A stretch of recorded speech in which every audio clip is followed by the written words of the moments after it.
We were in the Hyatt downtown, though. That's the difference between hockey and curling. They're in the Hyatt. We're in the goddamn 4 Points Sheraton across the street. And I read something that your basketball coach was the one who kind of pushed you and said, you should try to get into this. I want to know if he just saw and he knew you were going to excel like crazy, or if he just thought you had a really bad shot and wanted you off the basketball team. Like, how did that all shake down? The following is a presentation of Uninterrupted Canada.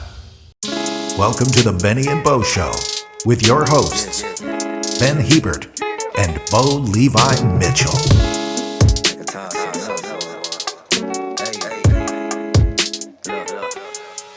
All right. The episode 9. I've been waiting for this one. A good friend, a new friend, but a good friend. We also happen to share a massage therapist, so I'm super excited about that. But welcome back to episode 9 of the Benny and Bo Show. Man, we've got a lot going on and some of our favorite stuff to talk about here. We got a big week. We got Damian Warner joining us right away. Friend of mine who just got the OT winner for the ladies hockey team, Marie-Philip Poulin, joining us later in the show. MPP. It's rivalry week.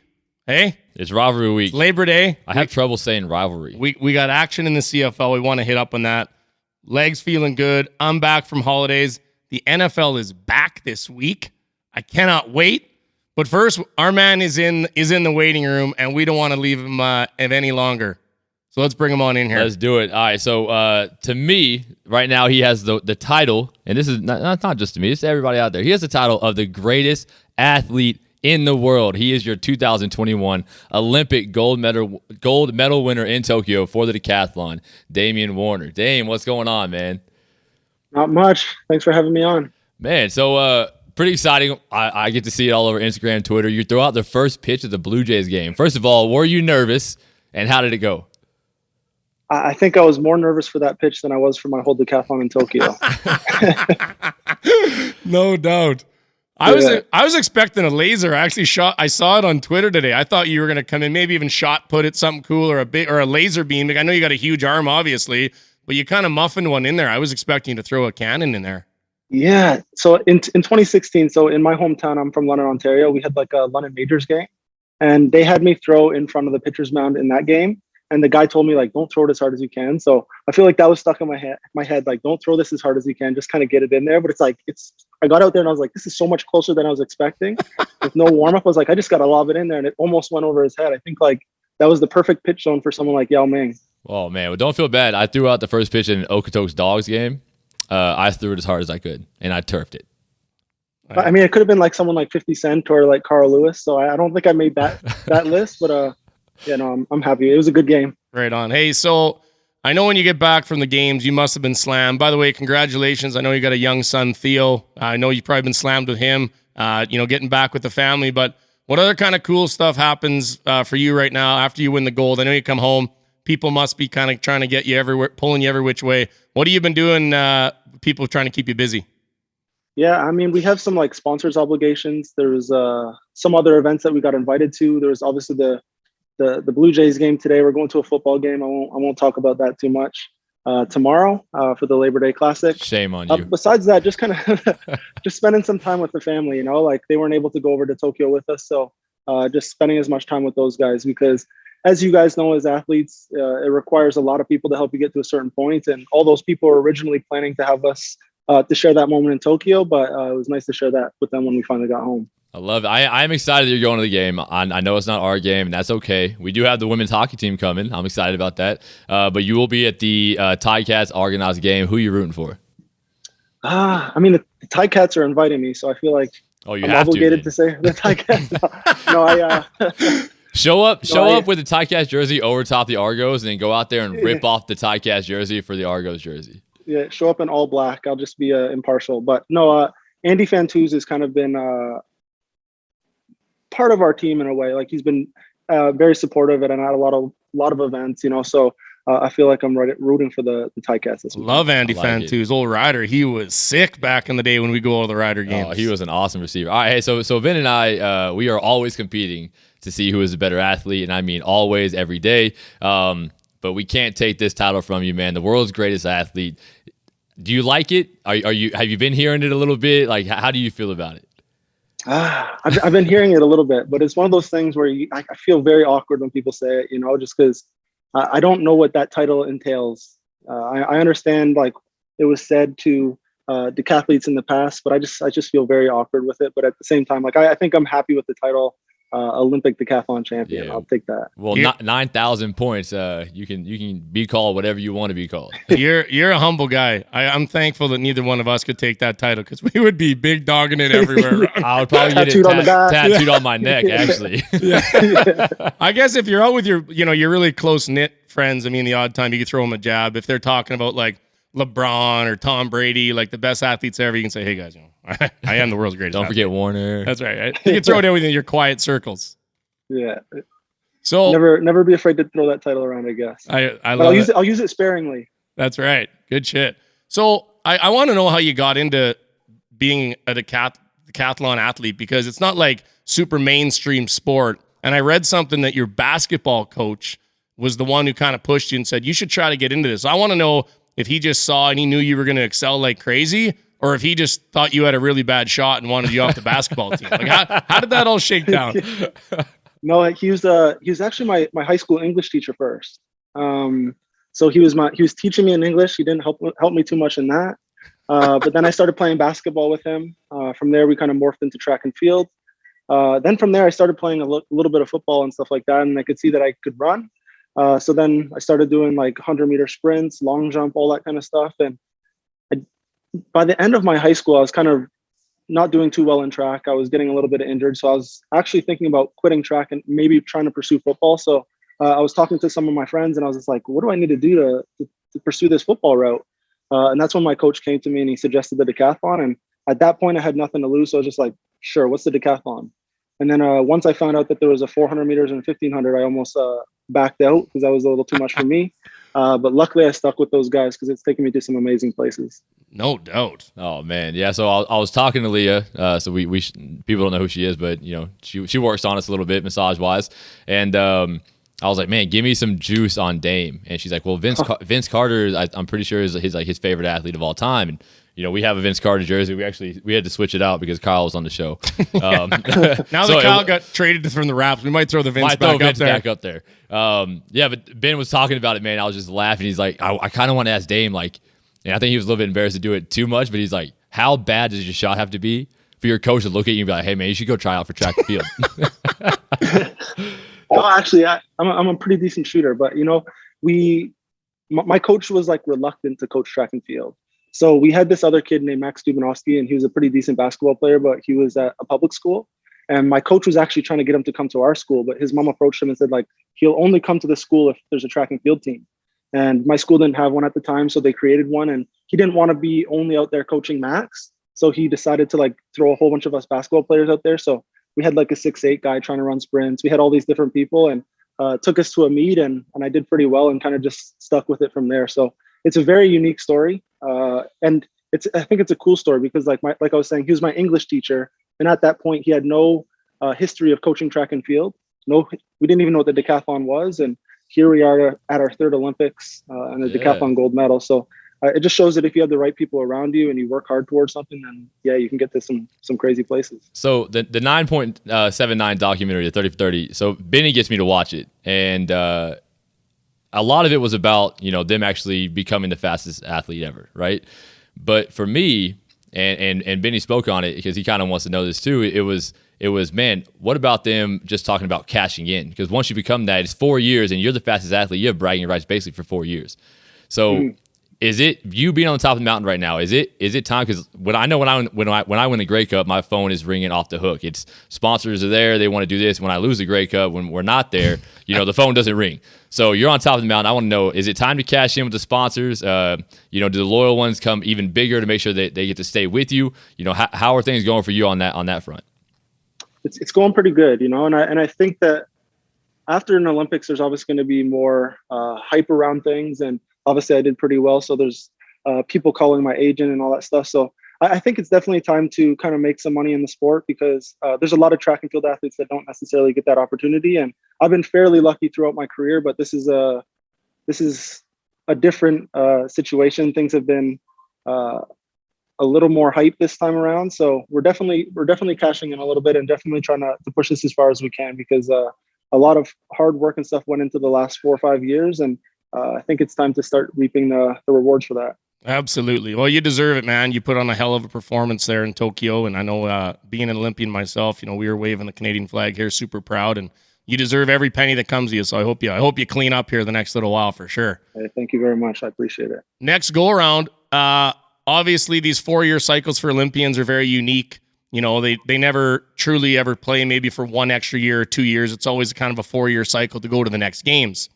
With this time being only a 3-year cycle due to the COVID delay, I know that they like to write us off in our 30s. We're all in our 30s here, and I still think we're all actually probably the best as we've ever been in our position. All right, hold on. Dame and I are 31. You're like 38. I'm 38, but I'm still bringing the noise. There's a generation gap. Yeah. I'm still bringing the noise here.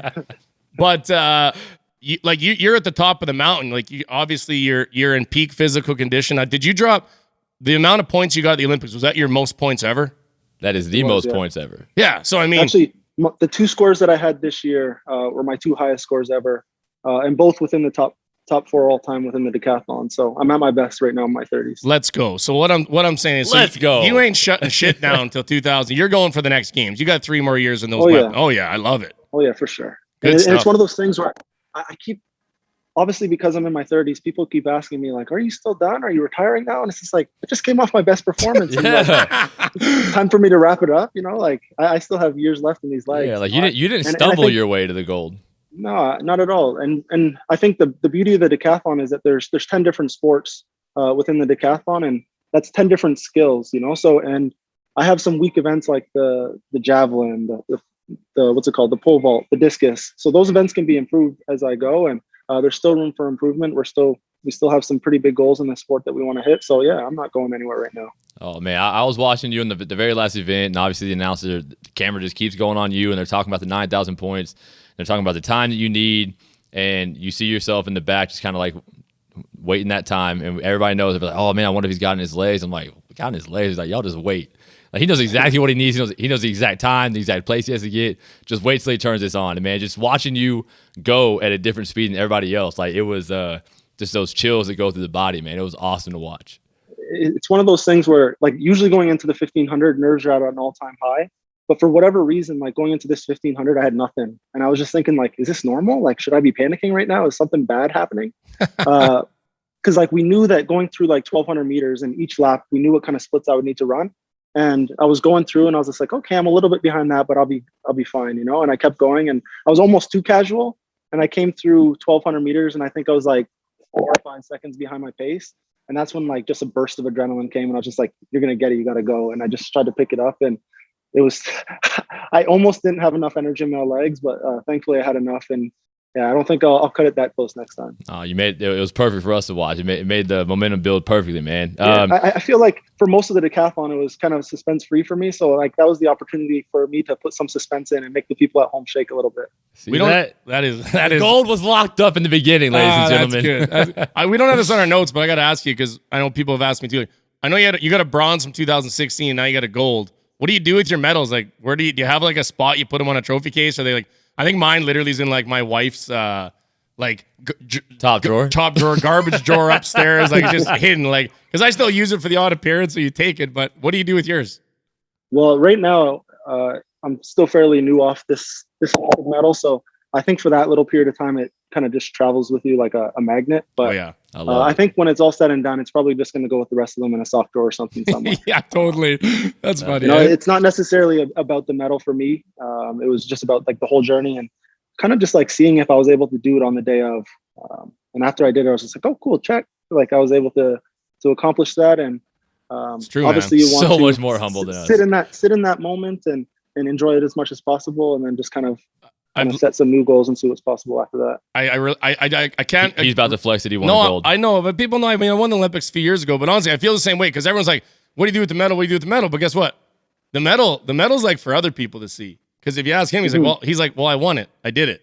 I love that shit. That's amazing. That speaks to me." Ben's doesn't leave his back pocket.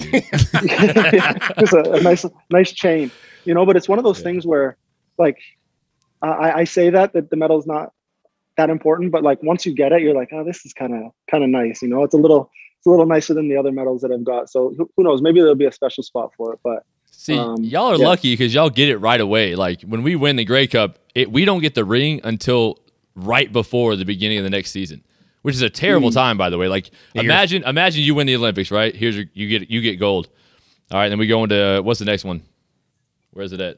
We go to Paris. Paris in 2024, and you get it. Okay, so 2024, you show up. No, hey, here's your gold medal from the last one, by the way.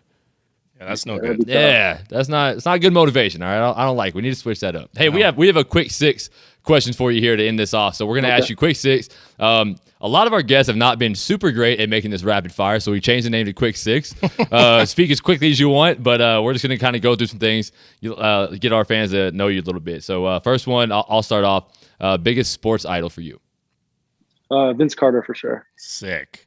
Yeah, well, Vince Santa, he's everybody's Canadian basketball superstar. Yeah, he's one of those guys where like I would just every single morning I would just turn on Sports Center and he's doing something crazy, and I just have to try to replicate that stuff with like a laundry basket and a ball of socks in my house and breaking all sorts of things. But, well, now you can do it with diapers with Theo. Yeah, exactly. Yeah. Theo started early. That's right. So, hey, before your races, are you headphones on? Are you pumping up the tunes? And if so, what's the playlist? What's the tunes of choice you're listening to? You know, I kind of just put it on shuffle, like go on Spotify, and sometimes it's like discovered weekly. You know, I just listen to anything. A couple of times I've listened to podcasts, but I think like before certain events, I listen to different music, you know? So maybe if before like the 100 meters, I might want something a little bit more upbeat. So I listen to like maybe Drake or J. Cole, something like that. Then who knows after that? Love it. Now I kind of feel like I have to ask you. I was going to ask you your favorite sports team, but you just mentioned Drake and J. Cole. So I'm going to ask you, Certified Lover Boy or Donda? You know, I've been liking Donda. There's a couple Really? songs on there that I like. Okay. Yeah. Oh, You know, I think like, I don't know, there's some of the slower music in there, and I kind of like that. And Donda's like a deeper song, like a deeper album, but Certified Lover Boy seems like it's a little bit more upbeat. But I mean, there's different albums for different places. Yeah. So I think they're both pretty good. Oh, yeah. So if you weren't the world's greatest athlete, what would you be doing? I'm not sure. Maybe the world's greatest accountant. Oh, that's I'll do great. your taxes. That is a good who answer. knows? All right, we've been asking everybody this. I don't think one guest has picked my side, but I'm going to ask. You're Canadian. I'm still hoping you're pulling for us. Football or curling? Ooh. Football or curling? You know, my girlfriend's mom took up curling this past winter. Let's go. Or 2 winters ago, and she said she had an amazing time. So I've played football is like one of my biggest loves, but I would love to try curling. Oh, this guy's the man. Dude, every time I say it, I'm like, I know they're going to make fun of curling, and everyone's going curling. So Dame's on the wagon. I love it. This is embarrassing. But This is like, embarrassing. No, football is amazing too, though. Yeah, I played receiver in high school, and I think one time when I lived in Calgary, I was catching some passes from Bo inside a WinSport. You know, and I Sick. was just like, I miss this sport. Oh, yeah. So I saw you were golfing last week with, was it Jim Travailing at a golf tournament? Yeah, so I got asked to go to Muskoka Bay Resort to do a little sponsor event. So I wasn't playing. We were kind of stationed at a hole 7, and we were taking pictures. They had some Olympic rings and a podium there. And as people came through, they would like take pictures and stuff. And people kept asking me to hit their driver, so we just set it up. And I think I was basically like at a driving range for like 6 hours. It was pretty fun. Sick, good man. Well, we've asked a few guests this. If you got to go play around at Augusta, Georgia, who the 3 people you'd take with you? Whew. My coaches would probably be upset if I didn't take them, but I'm not going to take them. I'm going to take. Are you guys free? Yeah, well, yeah. we would go. Yeah, I'm not sure. That would be tough. You know, my cousins, I've never played golf with them, but I spent so much time with them throughout my childhood. And just as the years have gone on, I've started to get a little bit closer to them and reconnect with them. So I'd probably take those guys. We'd probably have a good time. Wow, your cousin's good, man. I thought maybe you'd throw in a little Vince Carter in there. One of your cousins could caddy maybe for Vince. I mean, Vince is pretty successful. I think that anytime he wants to play at Augusta, he can. So you got to take some people that maybe wouldn't have the opportunity to get there. Good man. This is a good guy. This is a nice guy, right? All right, man. Well, the world's greatest athlete, thank you so much for donning the stage for us, man. We appreciate it, and I cannot wait to see you in Paris. I know you're going to be coming locked, loaded, and ready, and trying to hit even more points than the 9,000 you hit this past time, man. Congratulations. Thank you again for coming on the show. Yeah, thanks for taking the time, Thank you, Dame. guys. Yeah, take care. Appreciate it, Have a nice Dame. day. What a beauty. Dude, he did catch passes from me, and he did have good hands. From the world's greatest athlete to the world's greatest whiskey. Ooh. 40 Creek Whiskey, their latest Foxheart It's unbelievable. I've been dabbling. Just got back from holidays. I was slinging it on the boat. It's amazing. Check it out. Canada's finest whiskey infused with 12-year-old Caribbean rum. It's unreal. Check it out. Foxheart, please drink responsibly. I don't think anything rivals this stuff. Hey, rivalry? It's awesome to hear you tell people to drink responsibly. I love it. I do drink responsibly. It's rivalry week, baby. It is, man. It's rivalry week. I am pumped. We have been waiting for this because we've been kind of tricking our way through Donation station. just every sports talk we have to do because football is where we shine, and this is where we both just are very passionate about it. And man, I'm excited to get this going. Well, and I was watching the Canadian women and the U.S. women's hockey final last week, and you see all the stuff about the crazy rivalries they've had. They've had some like wild games and Olympic finals. This was another one, OT 3-on-3 winner, and it's got me thinking about the best sports rivalries that not only maybe that we've been a part of, but that we've watched and we've cheered on kind of our whole lives as kids growing up. So I had a few here that I had to get down. And it's Labor Day week. CFL, like you're in the CFL. I mean, this is the best. It's the best time for our sport. And being from Regina, like we don't have like the only pro sports team we have there is Saskatchewan Roughriders. Labor Day Classic, even though they just kind of, they got ran out of the building yesterday. But that game between them and the Bombers every single year on Labor Day weekend is crazy. I remember going as a kid. We'd sit in section 28. It's called the University section. Taylor Field. This is before Mosaic, before they big dogged us. I played there. Yeah. And there was scraps. Bomber fans would come in, busloads of them from Winnipeg. You couldn't go to a Labor Day game without there being a brawl. This was before like videos and you couldn't like punch people and get away with it. Now you'd be in trouble for that kind of shit. But that was a crazy rivalry for me that I kind of got to be a part of and witness as a kid. So kudos to the CFL and you guys must have that with the Elk. Oh, absolutely. I mean, for us, our biggest rival has to be Edmonton. The Battle of Alberta. It even carries into, to me, the Flames and Oilers. Like the Battle of Alberta is so big, and for me, I was reading up on great rivalries. Right, I looked at the top 100 of all time. No, didn't this surprise the hell out of me? Number 12 was the Battle of Alberta. And this is an American website. Oilers Flames? Oilers Flames when I first 83 to 90. When I first moved here coming from Saskatchewan, kind of cheered for the Oilers because Jordan Eberle was playing for the Oilers, but I'd go to a bunch of Flames games. Got to know some of the guys. And I kind of like both teams. Cheer for both.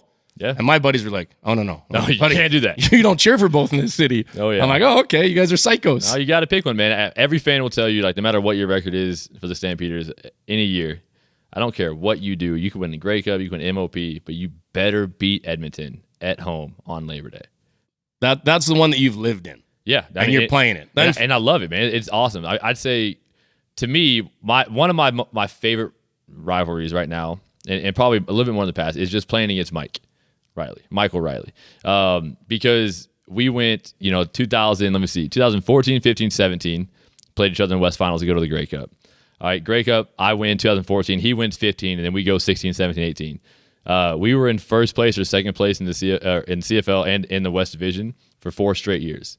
So like we just had like this, and we always say the cliche thing, right? Like it's not about playing against the other guy, but like when you get up there and Tom Brady's playing against Patrick Mahomes, Tom Brady's like, I have to put a little bit extra in this game because I know what that other guy can do. He's going to put up 40. Yeah, like you just know what the other guy can do. If I give the ball back to him with a minute left, he's going to go down and score. If he does it to me, I'm going to go down and score. I find like two sides of the rivalry. Like you talk about the one with you and Riley, that's a respect rivalry because you know how good the guy is. The hate rivalry ones are awesome too. Those are awesome. I love those, and there's a few of them out there, but the big respect rivalry one for me that I know they're really good friends, they've talked about on social, you've seen it, and they played in 50 matches against each other, 20 majors each, coming from a tennis family growing up in Regina. Yep. Rafa and Federer for me, that rivalry, every single time it's on, it's like must-watch TV. Can't not watch it. My cousins be buzzing me like, are you watching this? Another 5-setter. That one for me over the last 10 years has been super special. I'm sad to see they're kind of like, other guys are beating them all the time now. We don't get to see it quite as much, but when we do now, it's still pretty special to watch those two go head-to-head. Man, I would say hate rivalry for us growing up would have to be UT and Texas A&M. Back in the Major Applewhite days, I don't know if you know who that is. Absolutely Quarterback not. For the Longhorns, man. I mean, it is just... It's either you either wear burnt orange or you wear maroon. Like there's nothing else. Like Texas Tech was never good. You know what I mean? Like there was never another team that even mattered in college football in the state of Texas. Now Texas OU, the Red River rivalry, that was a great one too. But A&M Texas Longhorns, for me it was UT burnt orange. That's where I always wanted to go as a kid. So that's sick, and I can imagine the rivalries down there because yesterday was like season opener kickoff for college football. and the chills you get when those guys kept running through. Like, was it Wisconsin I saw and Virginia Tech? With the stuff they do with the music when they come in with the crowd. And it's just there's the cannons and holy the music. shit. And one thing I've always loved about college is the student section. Oh man. Like the student section is just going absolutely insane when you're watching college football. I got to get down to a college game. I need you to take me to Texas and we'll go to a college game when we're ever allowed to go. Hey, I'm going to take you to a Texas high school football game. That'd be okay, sick, because too. one of my favorite rivalries of all time is us against Katy Taylor. So Katy High School, we're one of the most prolific high schools in the history of not only Texas football but in football across the entire United States. But when we play our homegrown teams right there in our division, Katy Taylor, like it is hate. Like it is what you think of like spray painting each other's schools, stealing each other's mascots. Like it is dirt, pouring gasoline on the other team's field to kill the grass. Like it is terrible. Ruthless. It was ruthless back in the day. Kids don't do that. That's a bad idea. Yeah, I find another one to be crazy in sports is like, country versus country. You don't always get to see, Canada versus Russia in men's hockey, women's hockey, Canada versus US. Even just this past month when we had Steph Labbe last week, her talk about them versus the United States. There's so many rivalries when you get it's into everybody versus the United States. Yeah, why does everyone goddamn hate the United States? But those rivalries are special. I guess I got to go to the game. I got to go to the game 2010 Olympics, Canada versus Russia in the quarterfinal. Russia, different kind of hockey, big boys, and love the celebrations, love throwing it in your face, wicked hockey players, and they have the second best league in the world, the KHL. And when Canada, we ran them out of the building. I think they beat them like 4 or 5-0. We were there, and it felt to me like that was the final. Like they played in the quarters. Normally they wouldn't play till the semis or the final. Beat them in the quarters, and then you kind of knew the writing was on the wall that Canada was going to win gold there. That was a special one for me. I got to witness. So what? Yeah, I want to go through. Let's go through some of our favorites of all time. Okay, because to me, team rivalries are amazing, right?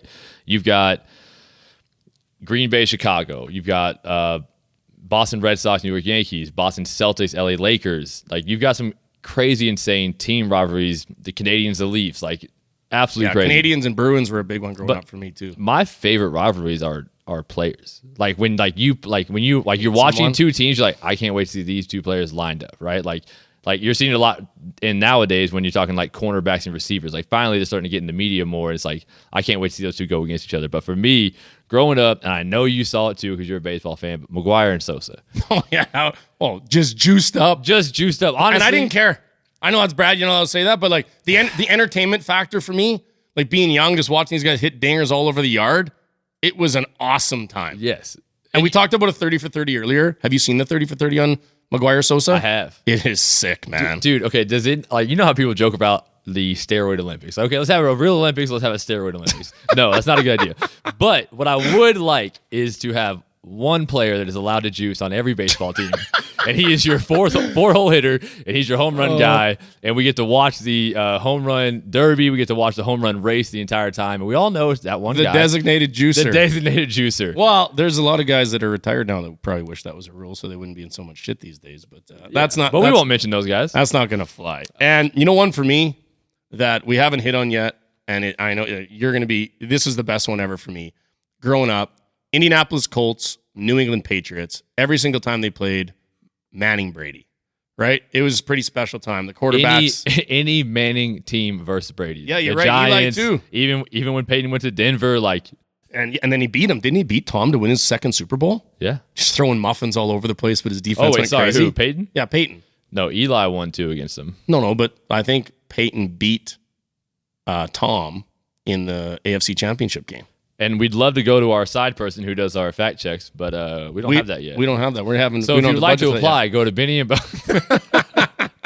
Okay, Manning Brady, unbelievable, unbelievable. But did you not always feel like it was always going to be Brady? And no, I didn't. Not in the heyday because Peyton was so nasty. And then watching them now, I mean, Brady's still going. Oh my God, he's just ridiculous. But and just knowing those two guys, first ballot Hall of Famers, while Peyton just got in, like, yep.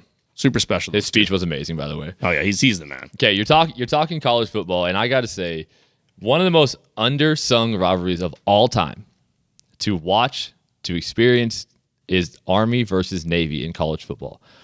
I want you to imagine this. Like, you're talking about the fans, right? Imagine the entire stands are full of people dressed from head to toe in not school colors, but in their gear. Like they are locked up. They've got their patches. They've got everything. Like You look up and it's everybody in the Army and it's everybody in the Navy. And, you know, both teams about to run pounded football, triple option. They're always going to hit the under. I think the under has hit 17 years in a row or something ridiculous. But to me, that game right there, like it epitomizes to me like college football. The Army and the Navy facing each other get to have bragging rights within. Yeah, I mean, that's crazy. I mean, those are similar. Those are probably as intense as our curling rivalries, it sounds like. Oh gosh. Who is like, let's go personal. Who is your personal rivalry? I don't know if we have any like personal individual rivalries. It's No, like kind of a almost team like game. fights or anything? Last year there was almost a fight. Really? I wouldn't say it was a rivalry. One of the guys, Wayne Madaw, he's like kind of the bad boy of curling. He's like the old man of curling now. He's like 50.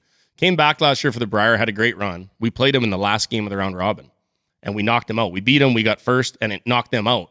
And behind the boards, the curling's supposed to be the gentleman's that guy? game. Yeah, The old guy that they were talking about who came back, Yeah, right? veteran. He had like a car accident or something? yeah, he got skiing or like That's the bad boy of curling? Oh, he's yeah. I mean, off the ice, he's a great guy, nice guy to have a beer with. On the ice, the biggest prick in the history of the sport. But and you always, you get angry, you kick a rock, bang a broom, guilty. But this guy comes off the ice last year after a game, and he fucking broke my Skip's broom in half. He broke Kevin Cooey's broom in half. Took our broom, my Skip's broom, broke it in half. My coach went bananas. Almost a fist fight behind the curtain. COVID, everyone's in masks. We're not allowed to go near anyone, and I'm holding my coach back. We almost had a full-on Brier brawl. That I do- 100% should have been a brawl. Although I do like our chances against that team. There's got a couple little guys. So that'd be a team I'd like to go. There's a couple teams I wouldn't want to go, but that'd be one I'd be happy with. See, that to me, that's a brawl right away. Okay, you know what? You talked about Manning and Brady. NFL's back, and I want to get to it. I love the rivalries. It's rivalry week, but you know where there's a lot of rivals, and that's in the NFL. So for me, let's talk this out really quick because I got to get to it. Our amazing sponsors right here at DraftKings. It is time to celebrate. The NFL season has officially kicked off, and DraftKings is the official daily fantasy partner of the NFL. It puts you front and center of all the action. All new players at DraftKings get a free shot at $1 million. That's the top prize with their first deposit. Has to be a $5 deposit. Use the promo code Benny and Bo. It's simple to play. You just pick your lineup, stay under the salary cap. You finally get to be that armchair GM that you've always wanted to be and see how your team stacks up against the competition. Feel the NFL action like never before with a free shot at $1 million. Download the DraftKings app today. Remember, new customers get a free shot at $1 million top prize and compete for millions in other prizes. Minimum $5 deposit required. DraftKings, the official daily fantasy partner of the NFL. Eligibility restrictions apply. See DraftKings.com for details. And in saying that, it is time. Here we go. For Donation Station. This We've been waiting. This is what we've been waiting for. We called it Donation Station because we didn't know when we were going to get into the NFL. NFL, one, it's my favorite sport. I love it. It's the most entertaining sport. Did my fantasy draft last night. I am jacked to get rolling. I got another one on Tuesday night. Meet a bunch of curlers in the world. We do a big fantasy draft together, so I'm pumped for that. But two, we might have to change the name from Donation Station because we're going to call it Clean It Up with the Boys. This is making some money. We're going to try to make a little cash for everybody that's tuning in here in the NFL. We got a little bit of knowledge. We follow the NFL. We got a gunslinger. I am pumped. Let's roll. We're NFL all the time this here now. This is it. Like, do you have that cheap friend that, like, no matter what is going to eat, Bush's baked beans, for dinner? He's going to save all the money. Maybe he drives a Ford Flex that he bought for $4,000 that he's been driving around for. Do you know what I'm talking about? No. That was a little shout out, but I don't know if he even knows. This is where let's help them out. Let's try to get some money back. So this is it, man. NFL. Ben and I both did really well last year. I didn't do as good as you. I did okay. No, I had a hell of a year, and the playoffs were insane. But honestly, I do think that was kind of the COVID year. For me, a lot of young guys were playing well, and I think it was like the worst record ever for home teams. Yeah, no fans, no advantage. Yeah, it was weird. But we had a lot of away wins, and I made a lot of money on that. And then it was my favorite one, which is the anytime touchdown. That's a good one. Anytime touchdown. So here it is. I'm giving it to you right now. Anytime touchdown. So as long as the player scores a touchdown at any time in the game, you get it. And what I always like to do on this, okay, and I've kind of showed you my madness on this one, I like to take 4 players, and this is why. I take 4 players who I think are going to score, so typically go with those running backs, get those goal line touches. Devontae Adams is never a bad one, right? Obviously, at the end of the year, I think he had like 17 touchdowns last year. That was fun to watch. But you cashed in a lot on Derrick Henry. Derrick Henry. Zeke, towards the end of the year, was a guy I was actually putting in there a decent amount. But your Nick Chubbs, Alvin Kamara. So one I really cashed in on because when the quarterbacks get it, the odds go up insane. So here's the one I have. For this, everybody's talking about Jameis Winston. He's QB1, but guess what? Taysom Hill's still making $12 million this year, okay? So I'm going Taysom Hill. I'm going Derrick Henry. I'm going Nick Chubb. And my favorite, my guy, I took him seventh pick of the first round, Travis Kelce. $100 is going to pay you $2,200. If all four guys score a TD? If all four guys score a TD. Now, if you want to up those odds, here's one of my favorite things to do, and it makes it kind of a little bit crazy, is you can change one of those anytime touchdowns to first touchdown. Scores the first touchdown in the game. A guy I like to do that for right now, to me, is Derrick Henry. We said we're going to make people money, and Bo's just going crazy out of the gates. I love it. Here's what I'm going Gotta with. do it. I'm doing a lock of the week, upset of the week, and I'm going to do a 3-game parlay. I've got a 3-game at the end, too. So here's who I'm going with. The absolute guaranteed lock of the week, cannot lose money. The Kansas City Chiefs to cover 6 points at home against the Cleveland Browns. I like Patrick Mahomes, 6 points. Cleveland doesn't scare me. I know they had a bit of a hype run last year. They beat the Steelers in the playoffs. I look at the quarterbacks, I look at Mayfield, and then I look at Patty Mahomes, all the weapons he has, and at home coming out of the gates, he might put up 40 points. Take them to cover 6 against the Browns.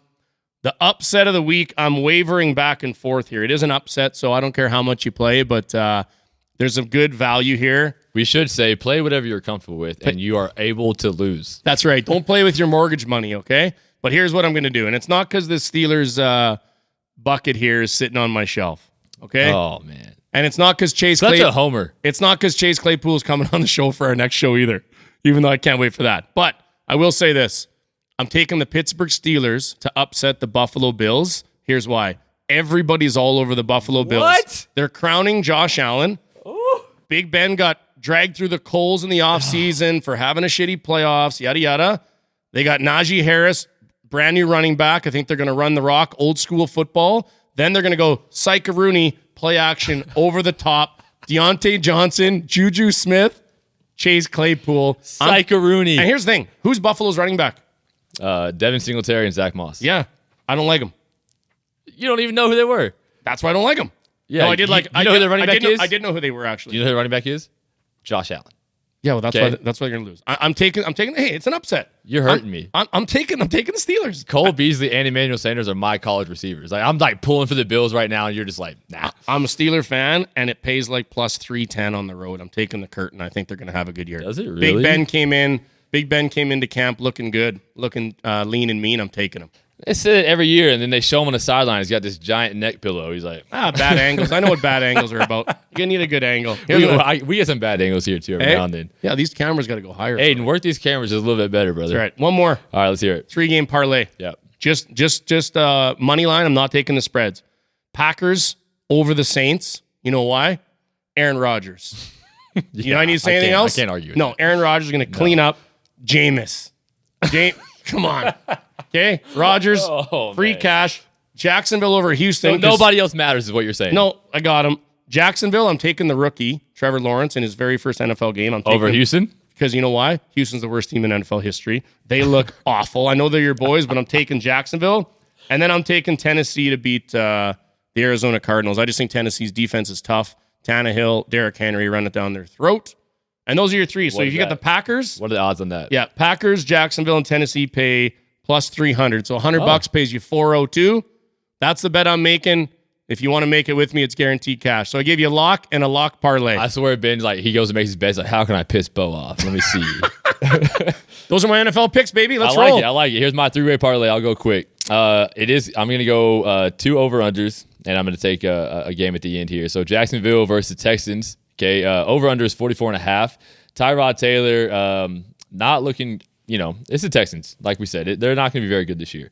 The Jacksonville Jaguars, Trevor Lawrence, their coaches even praised how slow the offense has looked. Etienne is gone. Don't love that. So I am interested to see what's going to happen here, but I don't think there's going to be a lot of points scored.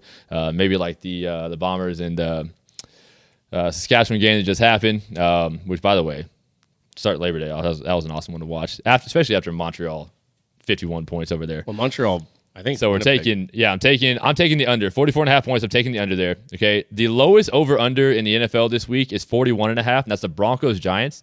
I don't like that. I'm going over. Okay. Because to me, I think Teddy Bridgewater is more than what people expect of him. Cortland Sutton, Jerry Jeudy, those guys, I think they're going to look good on offense. I think New York's offense is going to look a little bit more revamped with Saquon. Me too. He's not back. I don't think he's back till week 3, but I do think that this year those two teams are a little bit underhyped. And to me, I think there's going to be a little bit of fireworks happening there. So 41.5, I'm going over there. And then my personal lock of the week, if you play survivor pool, this is also my survival pool pick for week 1. The San Francisco 49ers, 7.5-point favorites over Detroit Lions. I think Detroit Lions are going to rival Houston for the worst team in the NFL this year. I think it's going to be a neck-and-neck race for the first pick of the draft. So I'm going to go San Francisco minus 7.5, the over of 41.5 on Denver versus New York, and the under 44.5 Jacksonville versus Texans. 50 is going to pay you 305. That's plus 612 on the odds. To me, hey, we can make some money here on the NFL, all right? I love it. And hey, if you hit any of those bets, and if you hit them, please message us. Hit us up. Yeah, give us credit. Hit us up. If you don't talk to us. we don't. Hey, we lost with you. But one more thing before we get out of Donation Station. Last week, I did say that the Canadian women's hockey team was going to upset the Canadian American hockey team. You did. Or sorry, the women's hockey team. And so they paid plus 165. I took them early in the week. They picked it up in overtime, 3-on-3 in the ladies' women's championship. So if you did follow that, you're welcome. That's a little cash and dash that I brought you there. And I don't know who else we'd rather want to bring into the show right now than the sniper herself, fresh off the world championship win, Captain Clutch, another game winner. Captain Clutch. She sniped the gold medal winning clinching goal in 2010, 2014, and then again, and those were in the Olympics. Timeout. What? Oh, yeah, she's a sniper. And then she did it again here. Little dirty bar down one, too. My Olympic teammate, 2010, 2018, friend of mine, Marie-Philip Poulin. Welcome to the Benny and Bo Show. Thank you. Thanks, guys. MPP, is good to have you on. Hey, so I saw on Instagram a bit of a party going on in the locker room after some beers, some champagne. I just want to know, tell me about the party. Did you get to party with the family and friends after? Sadly, no. We had to stay in our bubble still. We were able to celebrate a little bit at the rink, and then we went back to the hotel and celebrate a little bit more. To be honest, it was fun. We had a great time. We enjoyed it with the cup, and it was fun. It was a long time coming. What hotel were you guys at? We were in that same bubble. We played at COP2. We were across the street. Where did you guys have to stay? We were in the Hyatt downtown, though. That's the difference between hockey and curling. They're in the Hyatt. We're in the goddamn 4 Point Sheraton across the street. Marie, but we were there before for a good 2 weeks and a half. I had to take Benny his Peloton, and I got to the hotel, and I'm like, man, this is where they put him up, huh? We had to stay there for 17 days just crushing rice bowls, and I can't go that long without a couple sweats. So I got Bo to bring me my bike when I was down there. Oh man, goddamn, that's awesome. So okay, so I want to talk about your game-winning goal. So you're like infamous for sniping all the game winners. 2010, we were there. 2014, you sniped this one again. Bar down, just a dirty finish to it. Was sick. You knew it was in, or at least you acted like you knew it was in. When you got back to the bench, I just want to know, were you like, guys, this thing is over? Or were you trying to refocus to get composed just in case it didn't go in? I want to know where your confidence level was and how if it went in or not. Well, obviously when that happened, I saw it and I heard the sound. I knew it was in. Like I kind of pointed and I went back to the bench and the coaches were with the iPad talking with our video guy and it's like, "Are you sure, Pooh, you saw it?" And I was like, "Yes, I'm pretty." Like obviously, like right away when someone asked a question, you're like, "Wow, I'm pretty sure." So now, okay, they're looking, and like maybe we'll wait for the next whistle so we can look at the goal.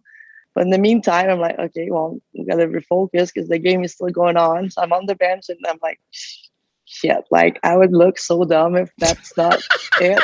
And to be honest, I'm like, okay, let's try to refocus. And then when the buzzer went in, like to be honest, I'm on the bench. And I'm just like, everybody's like a little confused with that buzzer, but then like obviously right away we knew, and it was pretty exciting. Obviously, it would have been fun to make it happen right away and enjoy it. But no, it was a fun little 30 seconds where you doubt yourself, but it's a good doubt. That was awesome. Grab that fire alarm behind you because you've been as hot as anybody when it comes to sports. No doubt. So we were last show. with Steph Labbe, we were talking some of our favorite sports movies. We were just talking our favorite sports rivalries right before you came on. I would love to know, do you have a favorite, even if it's old school, if it's right now, your favorite sports rivalry, even if it's, you and USA and Canada? Obviously, it is a pretty big one for ourselves. And even when you talk about Steph, the US Canada, it's always something that we look forward to. We train for it. That's why we train. That's why we push ourselves. But if I look back at the movie, like you mentioned, to be honest, Miracle, it's something that's pretty fun to watch when you watch that movie. I think it's just realize the hard work it takes to get there. And it was back in the day and everything that they went through. I think it's pretty awesome to see that. But being part of one, it's even better for sure. So is that rivalry with the USA? Is that a respectful one, or is it a little bit out of hate? No, it is. I think it is a big respectful one. Obviously, when you get on that ice, there's no friends, there's nothing. To be honest, it gets pretty competitive, pretty intense. It gets physical, but off the ice, to be honest, we're trying to build that league. We're trying to make something even bigger than ourselves, and there's respect there. We train for the same thing. We dream about the same thing. We want the Olympic gold medal. So there's a lot of respect there. But when time comes to play that game, it's competitive. That's for sure. Friends off. Whenever we're same in curling, like we get along with the guys.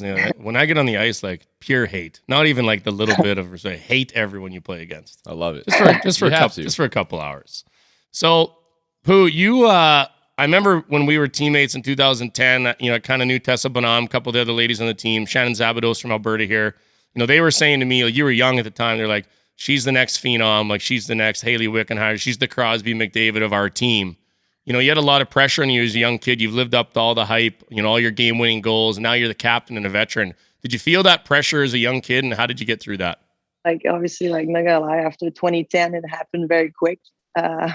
Being there at 18, like being able to score 2 goals, winning that gold medal in Canada, it did happen very quick. And then as you move on, like your role changed on the team and you realize that you take a little bit more year after year. And obviously 2014 happened again and very special. And in 2018, I become the captain. And obviously right away, it's like, okay, wow, there's a lot of pressure. And I think that little bit of gap there, 2017 to like 2019, it was really a learning lesson, to be honest, where you just like realize like, okay, maybe take a step back. It's a team sport. Breathe a little. You don't need all that, but it was a learning experience, obviously. But it was my fault. Maybe I should reach out a little bit more to my surroundings, my environment, my people that helped me through it all. But I don't like asking for help. But it was a learning curve. But now I think we're a great spot with a lot of great people around. Well, I would say, I mean, you seem like you're doing a really good job leading the team, and especially with I saw a new young core this year, and they got a hell of a leader to look up to in you, and you can see them hard playing for all the veterans and yourself. So you're doing a good job teaching those youngsters. So keep that shit going. Thank you, man. Well, one person that did have to ask for help is Blair Turnbull. During y'all's celebration, football is infamous for the celebrations going wrong. She breaks her leg at the bottom of the pile. I broke my leg. I'm back. I'm feeling good. So if she needs some help, by the way, you tell her to hit me up. But how is she doing? We saw her get to go back on the ice to get the medal, which was amazing. But how's Blair doing? Oh, what a turnout event, to be honest. This girl is our shark of our team. She's a great girl, to be honest. When we saw that happen, obviously I didn't see it right away. I was in the middle of the pile. But when I look back at the picture, I saw her on the side and asking for help from Melod's dad, and she just dragged her on the side of the ice. And to be honest, we were all shocked a little bit. We didn't know what happened. And after seeing her on the stretcher, that picture, that moment, to be honest, is pretty priceless. When she goes back with that smile and that medal, she's something special, but she's doing great. I think yesterday she had a moment with the cup. So finally she had a moment. Obviously, it sucked that she couldn't enjoy with us that night, but we'll make it again. We'll do it again. But she'll have a couple weeks to take care of it, and she'll be back even stronger. I like to hear that. That's good. That's good to hear. Okay, Pooh, I want to throw this at you before we ask you what you're up to and what's next for Canada. I just want to let you know, prior to the Women's Worlds here on our last show with Steph Labbe, I said I'm betting on the Canadian women to beat the American women. You guys were underdogs, so you guys paid pretty good at the time. So I hit the Canadian women to win. And then the day of the final, I was like, I've been kind of watching. It looks like it's going to be a good game. I bet the game to go into OT. And then Going into OT, I bet Marie-Philip Poulin to score the OT winner. 850 bucks. Like, what is this? So here, He's the luckiest guy in the world. Next time I see you, I buy you a beer for making me some cash. And if you want to check my timeline, Pete Labardius, good hockey reporter here in Calgary, he tweeted out just in between the third and OT. He said, "Great game going on, Canada-US Women's World Hockey Championship." And I replied, and I just said, "Everybody knows Poulin's about to score the OT winner." And then you made me look like a wizard. So thank you very much for that.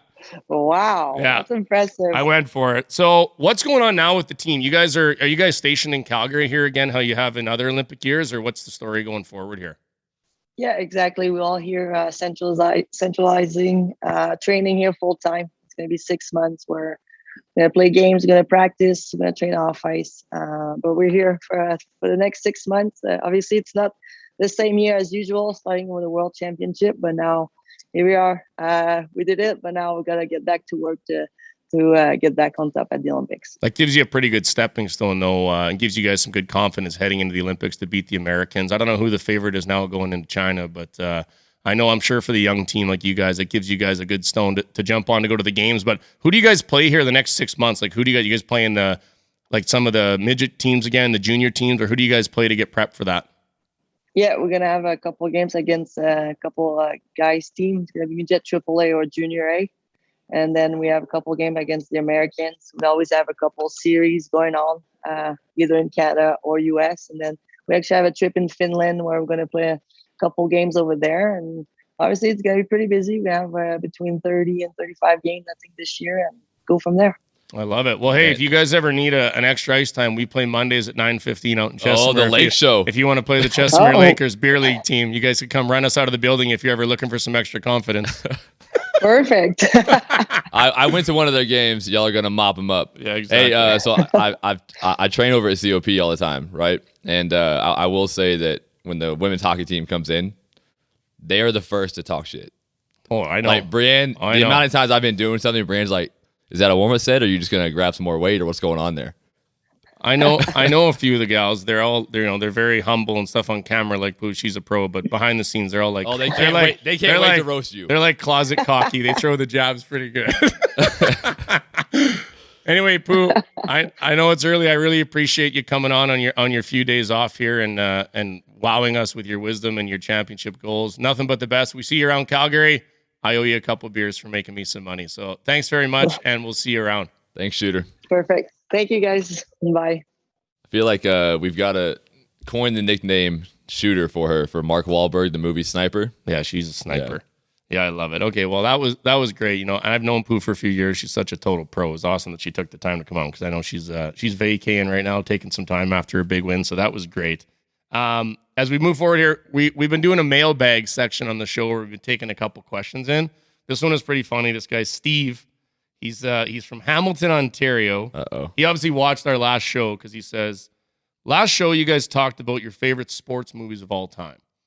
If you could meet one of the characters in that movie, who would you want it to be?" Steve, I like it because there's so many good ones. That is a good one. There's a lot of good characters out there in sports movies I want to meet. Go for it, brother. You want me to hit mine? Hit it. Okay, so this is embarrassing. I named my daughter after this movie. Ellie. So whenever she finds this out when she gets older, she's gonna kill me. But semi-pro, I would love to meet Jackie Moon. Oh my God. Will Ferrell, just like to me, he is the ultimate character in that movie. I absolutely love him. Corn Dogs Jackie, like it is just the best movie. Where does the Ellie come from in the movie? Okay, so they get in a fight with one of the guys they trade for from another team. They trade him for a washing machine, by the way, because their washing machine doesn't work. And there's a sign in the back, and he's like, hey, what does the sign say? It's like ELE. Everybody love everybody. So my wife and I are trying to come up with names, and jokingly, like, we're trying to come up with names that mean something. And I was like, "Oh, what about Ellie? Like, everybody love everybody." She's like, "Oh, I love that. It's so good." I'm like, so I had to wait a little bit to let Tell her her know, why. To let her know we watched the movie. I love and that's it. kind of how she found out. Mine wouldn't be quite that deep. That's like a good pull the heartstrings story. I would want to be Ricky Vaughn, who's played by Charlie Sheen, who's a little bit of a wild man. I mean, back then he seemed like he had his shit, going down the right path. But Charlie Sheen, Ricky Vaughn, wild thing in Major League. Like when he comes in, out of the bullpen and they're pumping Wild Thing and, the Cleveland Indian team, they're going nuts and the fans. Like, it's just, that'd be a cool. And, he got the cool haircut, the glasses. He seems like he'd be a super fun guy to play catch with. Super fun guy to have a beer with. Ricky Vaughn for me. And I had it in one of my top 5 movies. In Major League One, obviously. Because Major League 2, he shows up in a suit. Yeah, no. Major League One, when he was right out of the California Penal League. So, I love it, man. Anywho, that is it. Episode 9. Steve, thank you for the question. Thank you to Uninterrupted Canada, DraftKings 40 Creek. Check us out on YouTube, Spotify, Apple, anywhere you get your podcasts. And don't forget to hit us up on Instagram at Benny Heaves, at Levi Mitchell, man. We will see y'all for the next one. Appreciate it. You've been listening to The Benny and Bo Show, a presentation of Uninterrupted Canada.